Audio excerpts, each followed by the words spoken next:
ও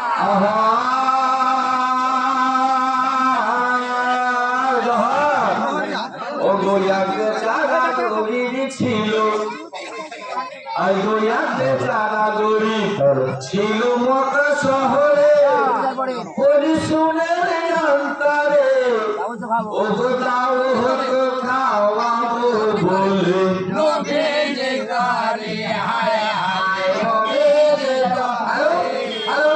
গরিব মানুষ ছিলেন আর দেখলেন চিন্তা করলেন আমার নবীকে আমার বাড়িতে দাওয়াত করে খাওয়াবো মনের বাসনা আহা চারা গড়ি ছিল মক্কা শহরে পরিশুনের তারপরে ও গোটাও হতো খাওয়াবো বলে